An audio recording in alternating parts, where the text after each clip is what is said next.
Alright, so in a moment I'm going to get to Kestia, but because it doesn't really require its own video, I just want to show you what I'm doing with Ikra Shidiqi, Sidar Kondo. If you saw my last mail call video, you saw that I got Prasad in Bashir. He fits the build out on the ground. His toughness is higher than his power for Ikra Shidiqi, Sidar Kondo. He's the fourth ability to let my creatures assign combat damage according to toughness rather than power. So he's essentially 3-3, she's essentially a 7-7, he's essentially a 5-5. Nice. And whenever he attacks, if I have the initiative, whatever the fuck that means, I double the toughness of each creature I control on turn. I need to figure out what the hell this initiative is, how I gain it. They choose a background on this guy. They should have instead said what the hell the initiative is. They should have explained that. It's not a fucking well-known keyword. I mean, she says menace, and for some people that's not a well-known keyword. He says flanking, and it explains it. Initiative. Okay, so I have to go online and look it up. The goddamn card should tell me what the card does. That's why I play Magic. Once you know the rules, the cards tell you what the cards do. So anyway, enough of that shit. I've already figured out what I'm going to take, so as I go through I'm just going to kind of look and make sure. I thought about taking her out, but I haven't had her in play, and untapping lands could be key, like untapping Yavimaya Hollow to save a second creature, if I have the extra green to trigger it, or Cobalt Coffers, untapping Cobalt Coffers. But I decided what I'm going to do is take out Birds of Paradise. So in this deck, I've had birds a long time, and I can't remember them ever being in play, let alone being relevant. So I'm looking at the deck online. I've got it open in Moxfield while I'm talking to y'all. So I already have Cultivate, Kodama Reach, Nature's Lore, Tempted Discovery, Tithe. I already have 5 spells, 5 fine lands. I have Soul Ring. I have Demonic Tutor to find the other half of the Cabal Coffers Urbark Tomb of Yawgmoth combo, should I need to. I have a Sensi's Divining Top to look at the top of the library. I have a Deathrite Shaman in here. I've got Llanowar Scout. I can tap him to put a land from my hand into play. I've got the Corrosion Restorer that you just saw. So I like this card. I like the way it looks, but he feeds into the strategy of the deck. And it's not like I'm going to get rid of the card if it turns out this is a bad idea, taking out Birds of Paradise for Rashad. Then I'll just put it back in. So anyway, that's the change to Ikra Shidiqi, Sidar Kondo. So Rasad in Bashir goes in, Birds of Paradise comes out. I should take Ikri and Sidar to the next Magic event Thursday. Play it, see how the change goes. Let me just put this away, and then I'll get to what I really want to talk about, which is Kestia. So, Kestia is a Prague deck. She's made it clear she's a Prague deck. She's also made it clear she doesn't care what I think about what her win condition is supposed to be. She's decided that what I thought was going to be the win condition is not what she wants. So she says, oh, you want to do Opalescence and make our enchantments creatures and smash? No. Honey, that's not what I want to do. So she says that what she wants to do is she wants to make a Shark Typhoon and start casting enchantments. At least that's the way it's been working. All the games where I've been in a good position where I start winning, at one point or another Shark Typhoon comes out, and that's how I really start going off. So for her, Shark Typhoon is actually a key card in the deck, not Opalescence, not shit, I forgot the card that I wanted to show you that I'm thinking of putting in. Just a minute. Alright, I'm back. So I got these. I got a Nyxborn Hydra, so 1 in X, Breach Trample.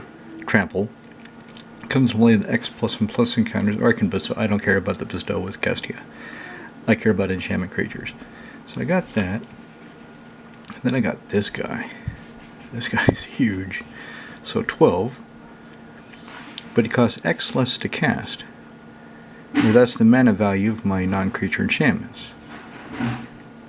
So by the time I go to cast him, I probably have a couple things for 2, maybe 1 for 4. So 6 for a 10/10 Trampler, where you can sacrifice another enchantment and gains indestructible. That's pretty goddamn good.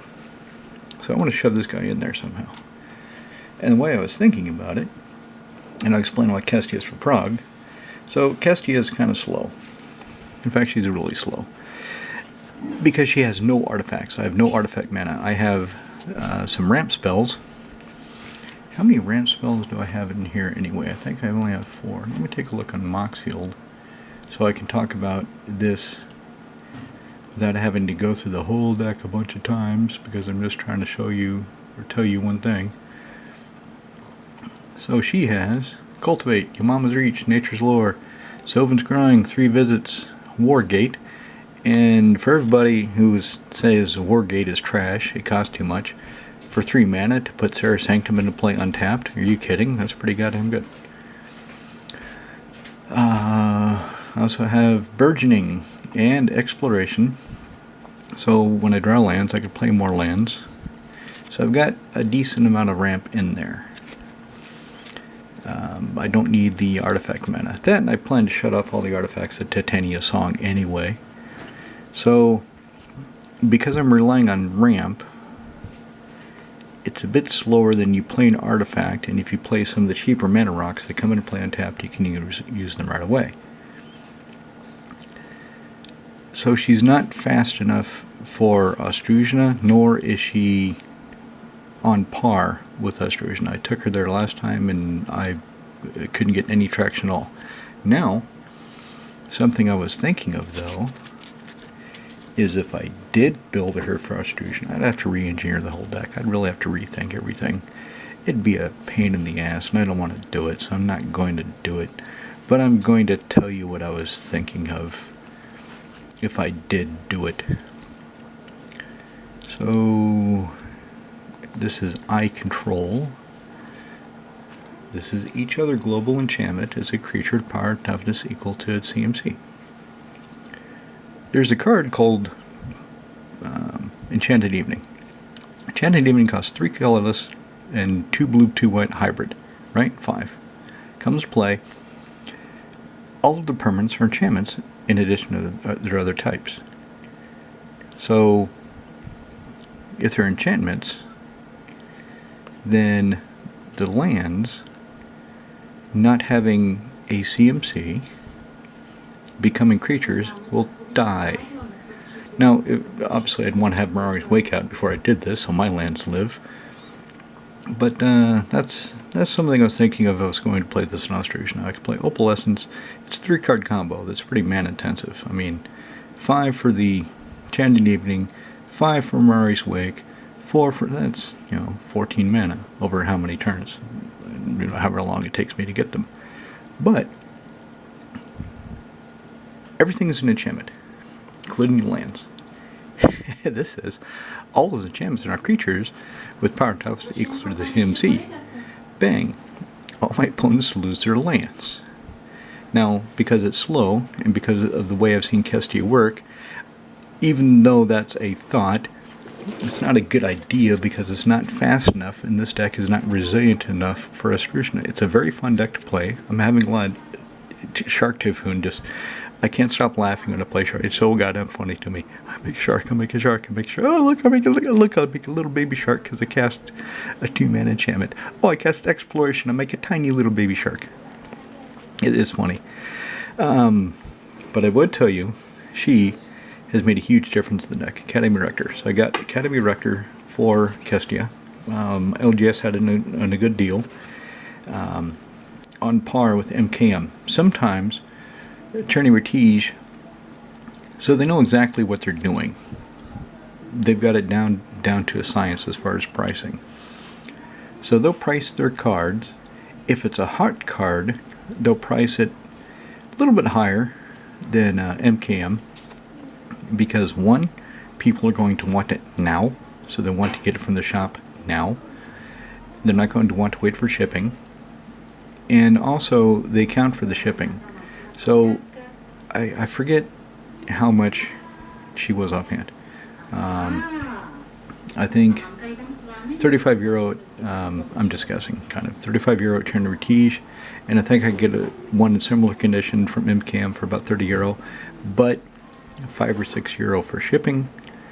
Then the shipping time is probably more. It's probably, actually, let me look that up right now. What should I pay for my Academy Rector? It's not going to show it. I'm just realizing because I bought it from Trinity Tige. So let me go to the Trinity Tige site and see how much I paid for it. Dun, dun, dun, dun, dun, dun. History of Vikupu. Scroll down because I've got a lot of Vikupi. Probably this one, 1125. Nope. Vikupu is sell. That's right, I traded my Chalice of the Void because I only had one. I don't play modern tournaments. I don't need to get any more. So I traded it for her. Get 1259. So yeah, about 30-40. I was actually right. So about 35-40 euro. An MKM, I can get her a little bit less, but I have to think about shipping. So it's kind of a wash. So I just got her from Trinity Tige. And they kind of, you look at Trinity Tige, and sometimes they'll have cards cheaper than even the cheapest MKM. Sometimes, because they can't, there's so many goddamn cards, they can't keep up on everything. But other cards, they will price them a bit above, and I hear people complain about it. Trinity Tige is expensive. Well, if this is, say, 1,400 Czech crowns at Trinity Tige, and you can get it for 1,200 on MKM, well, where's it coming from? If it's coming from Britain, from Sweden, from what else is Belgium, you're gonna pay the extra money in shipping. Oh yeah, especially for registered, you're gonna pay for that. And Trinity Tige knows. So you might as well just get the card direct from them. The problem they have though is I like foils. I like foils a lot, and a lot of other people like foils a lot. So they won't have a lot of popular foils. That's why I've been ordering so many cards for the Squirrel deck off MKM, because they just don't have it. They don't have any Chatterfangs. They don't have any foil Sylvan Anthems. They don't have any foil. They had one foil Toski. I got one foil Toski from Trinity Tige. That was the only one they had, so I had to get the other one from MKM. But anyway, let's get back to Kestia. So what did I think she was going to do? I thought I would cast out a few early enchantment creatures, and then cast her on turn 4, which is pretty good. I have some enchantment creatures ready to go and start attacking opportunistically and drawing cards. That's what I thought would happen until I can cast out the Opalescence or the Starfield of Nyx. Where's the Opalescence or Starfield of Nyx? Where the hell are those? So I thought it would, until I can cast one of those out and make all my enchants, because over the course of the game I would casting more enchantments until I make them all creatures. And then I can attack with all these enchantment creatures and really start smashing into people. That's what I thought. That's not the way she was working. She wasn't working at all, because I didn't have enough creatures to make a difference.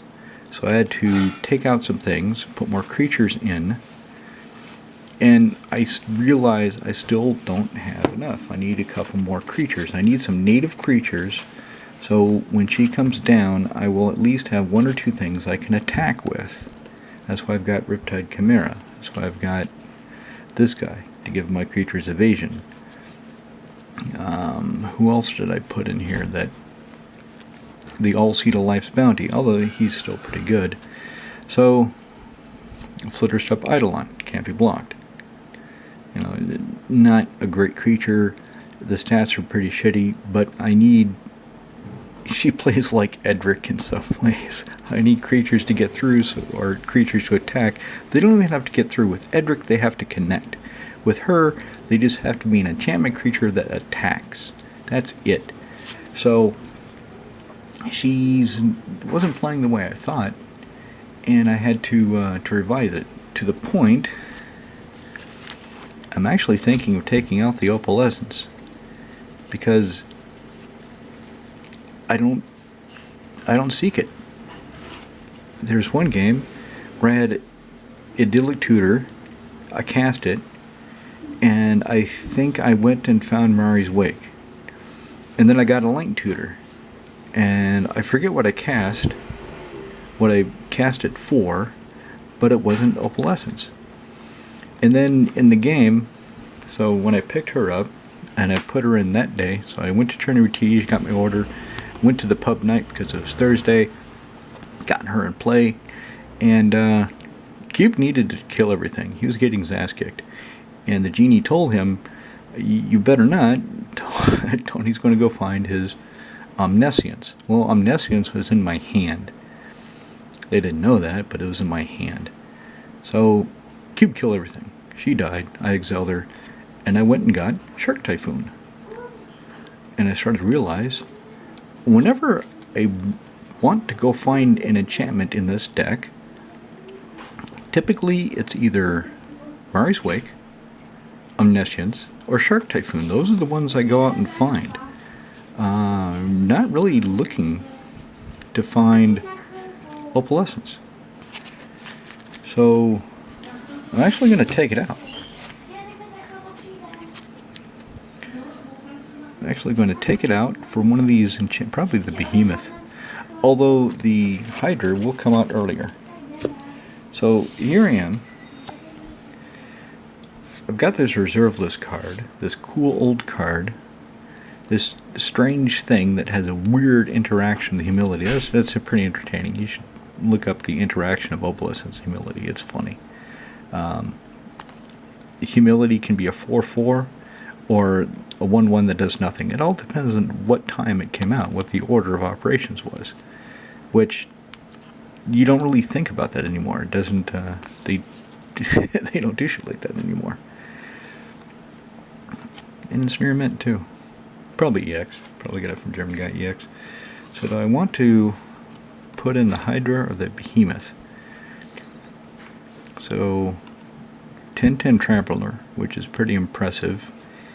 This guy, to make him impressive, if I get him out early, if I spend 2, then he's a 1/2 reach Trampler. Pfft, big fucking deal. And do I have any? I don't really have any ways of making him back. Yeah, I can get him back with Hall of Helios Generosity if he dies. I can bounce back till I can recast him. So let's put in the Behemoth. So it's not really going to be an early enchantment creature. It's not really going to solve that problem. But I think it's going to be more relevant than Opalescence. At least it'll get more power on the board. And I still have Starfield of Nyx for the Opalescence type effect, because Starfield of Nyx, as long as I have 5 other enchantments, my non-creature enchantments are creatures. Here we go. As long as you roll 5 or more enchantments, each of the non-aura is a creature in addition to its other types.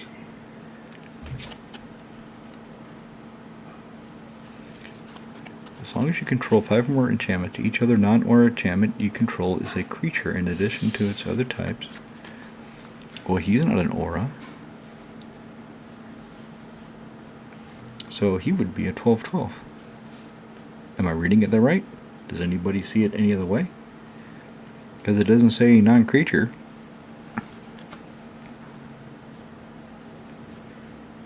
Huh. And it's not a god. When a god activates, it becomes a creature.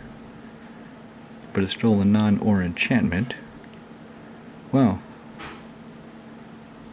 I didn't really think that through, because of course the original plan was only have small utility enchantment creatures and get one of these out and use those enchantments to attack with. So this guy'd be a fucking 12/12. That Nyxborn Hydra, once this drops, he'd be a 1/1 no matter what, because equal to the same. Okay, so no, I better not put in that Hydra. That's a bad idea. She's always going to be a 3/3 with Starfield of Nyx because she's not an aura. She'll be a 4/4, but 3/5. That's just balancing it out. So anyway, this deck, now as always, I'll post the Moxfield link. So it's fun. It's got a lot of things to do. A lot of tricky little enchantments, a few board wipes, things like this, burgeoning, shut down all artifacts. That's funny. Yeah, kill your mana rocks. Of course, they get creatures out of it. Now, looking through this, if you see something that you think I should take out instead of the opalescence, let me know in the comments. That's what the comments are for. Let's talk about it, baby. Let's see what we can do. That Shark Typhoon, that's fucking hilarious. Especially if I get Omniscience down and I'm just casting things for free. Now, the genie, he got upset with me once when I cast Omniscience. I think it was last Thursday, actually, when he got really upset. So I cast Omniscience. And I couldn't really do anything. And he got upset because I should have won the game on the spot. When you cast Omniscience, you should win the game right there. I don't have the cards in my hand to win the game. I need to cast more enchantments to draw more cards. So I don't have anything to win the game with. He was actually getting pissed off at me for having this out and not winning. Because why would I have such a powerful card in play if I don't win right now? Well, this is why it's a Prague deck. If it was an Ostruzna deck, and I had this, the deck would be entirely different. I don't know how it would be different because, like I said, I don't want to think about it. But if I had that, I'd be able to cast some really crazy shit and really blow things up. I don't know how, and Greenright blew off the moment, off the top of my head, because Cyclonic Rift isn't going to do anything. I have to overload it. And Omniscience says you may cast it. It doesn't say shit about overloading the spell, so that won't work. But Kestia is fun. She just... And I'm wondering if this Behemoth, I wonder if taking out the opalescence and acquiescing to her desire to not have that as the win condition, because she just won't work with it. You ever have a deck, like I'm saying, that does this, where you spend time with the deck, you put the deck together, you play the deck, it doesn't really work, you can't quite figure out why, you tinker with it. As you tinker with it, you start seeing what you need to change, you change it, and then you play it again, and what you think the deck should do, what you think the win condition should be, what you think doesn't happen. And what's worse is when you have the opportunity to make it happen, to tutor for it to happen, to go get the card that you think you need. You don't want to. You don't want to because of the game state and because it's not really necessary. So that's where I am with Kestia. She's still... It kind of feels a little bit better, actually, taking out the opalescence. I need to play her, but I don't know if it's too... When she wins big. When she wins, usually, okay, Shark Typhoon. And after a couple turns, I've got 10 flying sharks of varying power and toughness. But that's kind of hard to deal with, unless there's board wipe. But then I've got all these counter spells to deal with board wipes if I don't want it to go off. The board will be wiped when I decide it will be wiped, not you. So I'm curious to see if I've cracked the code. If I have her in a position now where she would be more consistent, more reliable, less, if she wins, it's win big, and a few, okay, she wins, but it's been eked out, it's been incremental advantage over time, it's been bits of damage here and there, it's not, bang, look at all these fucking sharks eating your ass. So, I really went off the rails with this, with my description. I really, so normally when I talk about Prague and Ostruzna, I talk about why the deck is for one or the other. With Kestia, it really wasn't about that. Oh, there's her high market. It really wasn't about that because I'm still working. I know she's for Prague. I know right well she's for Prague. Didn't work at all on Ostruzna.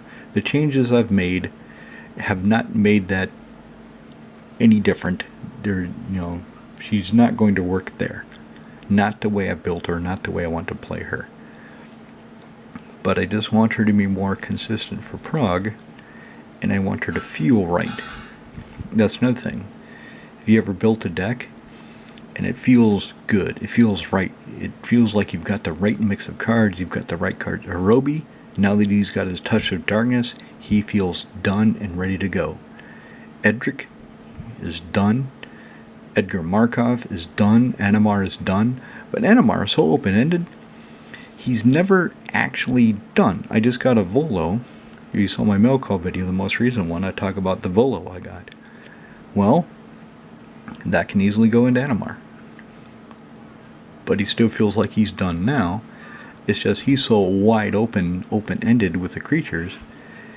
It's like an empty canvas. You get whatever red, blue, green creatures, artifact, you want, he'll accept them and use them to beat the shit out of your enemies with. Nekazar feels pretty close to done, but there's just something not quite there, and I'm still thinking of what to do about him. Probably going to take out the Hive Mind.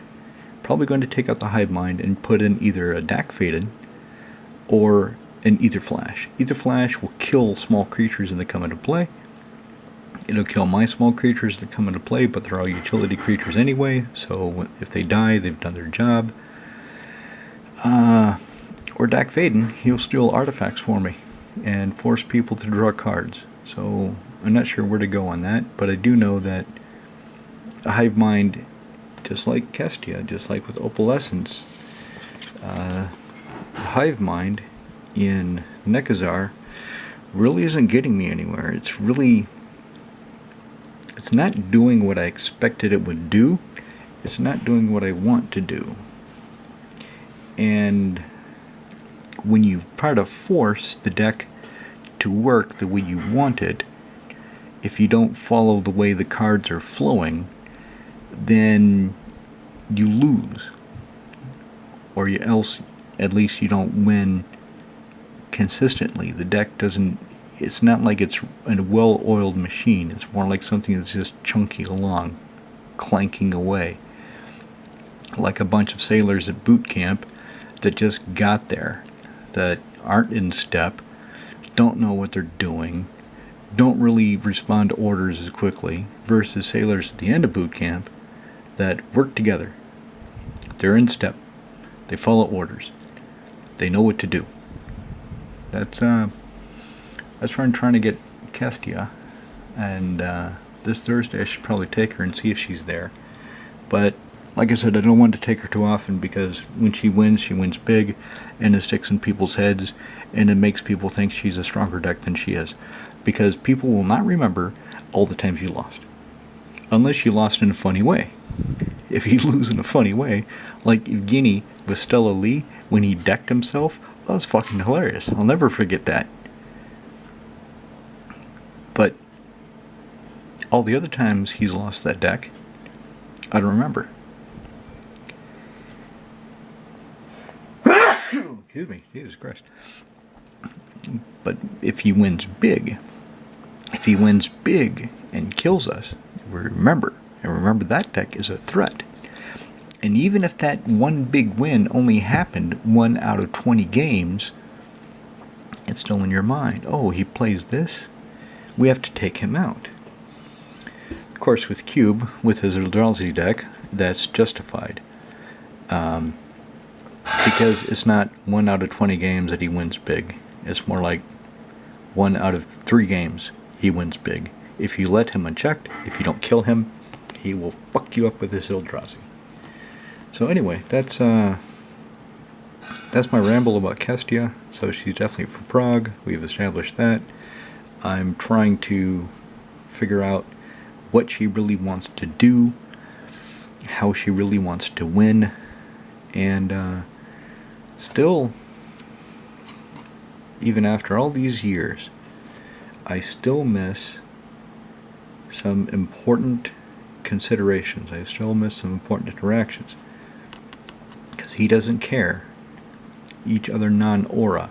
Well, this is non-aura, so it would be a 1-1. It wouldn't even be a 1-2.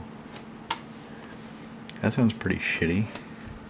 Before I end this, let me just take a look at that real quick. I mean, okay, so I've got Starfield next now, so she'll still be a 4-4. So Kestia will still be a 4-4, that's fine. This gotta be a 12-12, that's actually better. Is a creature. As long as you control 5 or more champions, each of the non-aura, it doesn't say anything about creatures. So yeah, that has to be the way it works. That she'll be a 3-3, but indestructible.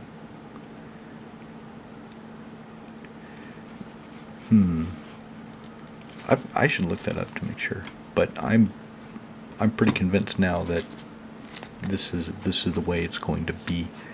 That's how it works. So she goes up to a 2-2. He stays a 1-1. It doesn't do him any good at all. She becomes a 2-2. So good for her. She's getting toughened up by the Starfield and Nyx. What else do we have? She'll be a 4-4. Okay, so actually that's better. Actually, that's much better. She'll be a 4-4. He'll still be a 2-2. Doesn't do anything to him. He'll be a 3-3. But he's still, his power toughness still changes.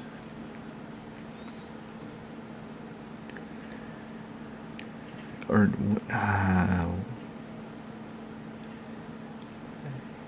+1/+1 for each aura.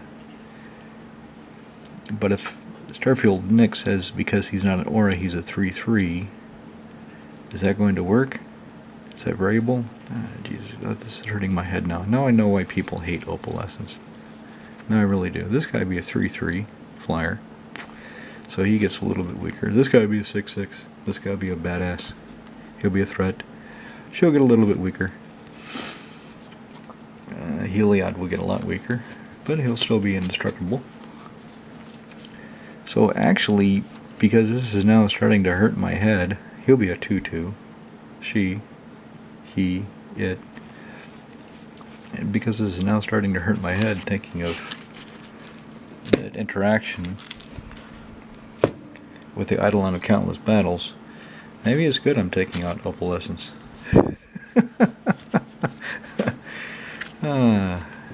Jesus Christ.